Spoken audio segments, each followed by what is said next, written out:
To Paris, back to that man from Croydon. It's Ted Smith-Orr.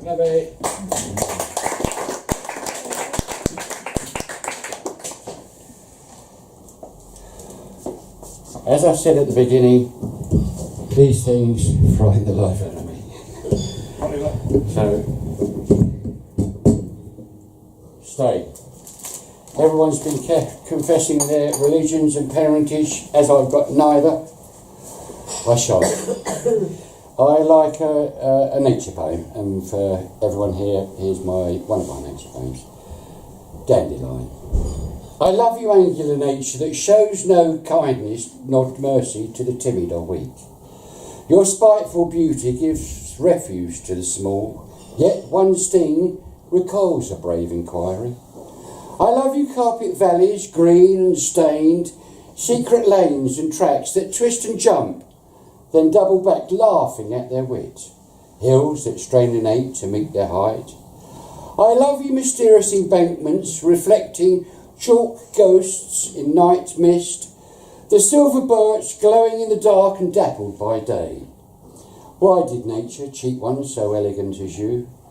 I love you, hedgerows with your frightened hair, and arrogant trees that shed their clothes in defiance of winter. The ignorant leaf that dances in headlights, pirouettes and dies. I love you, badger, red fox, how you forage and scamper your ageless runs, regardless of the road. The furtive owl that fakes a passive role surreptitious overhead. I love you, rainwater, streaming and gushing, flowing down roads, washing all that precedes you. How you shape your own channels and find your home. I love you, single dandelion, who breaks the concrete slab and reminds the non-believer you have persistence that we will never know. There.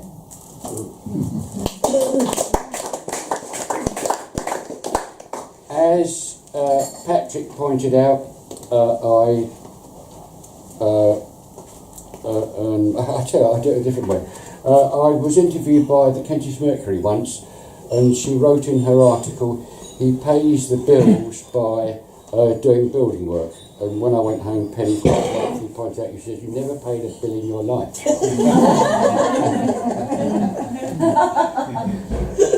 I do sometimes now. This is called NonPC Recycling, and it's rent number 6. It took all day to load the skips and stuff put aside for passers-by. The iron neatly down one end for the scrap man to stop him rummaging and messing up the load. The shelf went pretty quickly, followed by the chair. It exchanged for another, and I thought it quite unfair. Ours was faded wicker, theirs a stained, revolving office affair. The roof rack went, followed by the books, and I knew some would take them if I let them have a look. A nice bloke asked about the bike. Would it clean up? It just had to look just right for his daughter's birthday party the following night. We barrowed stuff along the alleyways, hid glass and paint below. Glass should be in boxes and paint is very toxic, and there are specialised receptacles at the council recycling unit, which is about a 3 hours drive around the road. Sorry, I don't suppose you wanted to know that. Asbestos, well, we didn't want those menace basements charging 500 quid a go, so we wrapped it up in plastic bags so it was isolated with the skip man if they also didn't want to know. We filled it level, sheeted up and left it overnight. The old wood went to a neighbour, the chair just disappeared in exchange for a sofa, lawnmower and a pair of giant donkey's ears. They went pretty fast for a sax without a blaster, a dummy of a model without clothes, covered in graffiti, more like Tracy Emin than Princess Nefertiti.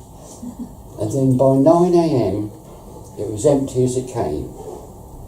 What a bloody shame. And I had to swallow hard. 200 quid to hold a bring and take exchange in our front yard.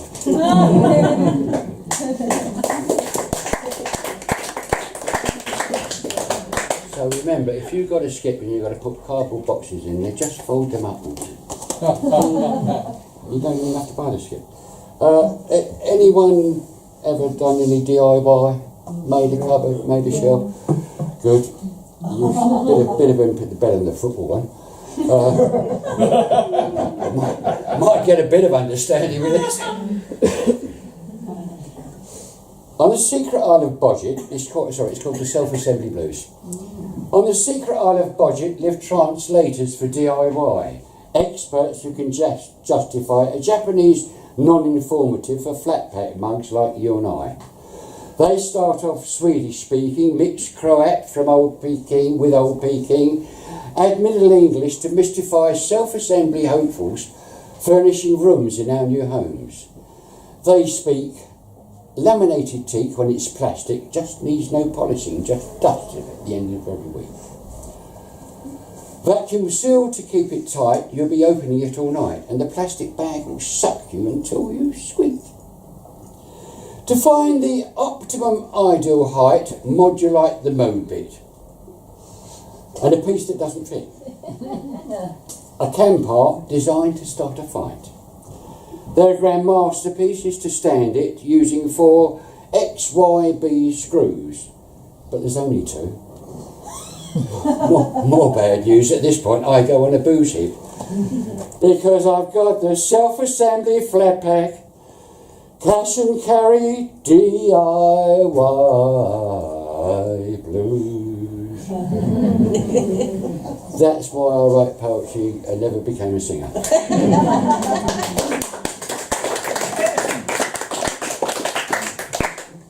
I forgot I got this one. This is called Game of Bands, and it comes from The Wasteland, Eat Your Heart Out, T.S. Eliot.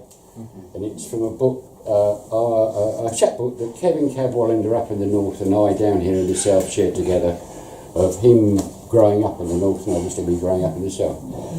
It's called Game Abandoned. Smith-Orr, sling your hook. Ma Spencer's bolt filled her open window as her voice echoed around the circle of houses at the top of our road. The lippy ones silenced.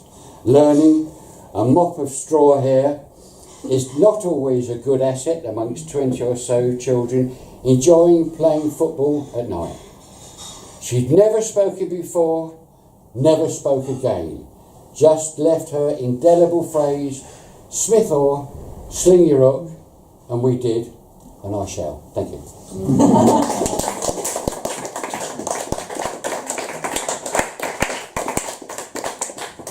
Well, it's lovely to have Ted, lovely to have Lisa tonight. So we've had 2 really superb poets come to the end of their sets now. I think if you buy one of Ted's books, he'll slip his business card inside and you'll get 10% off any bills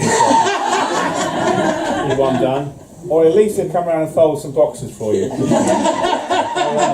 You know, you heard it here first. All services can be poetry reading. You have to branch out. Anyway, to conclude.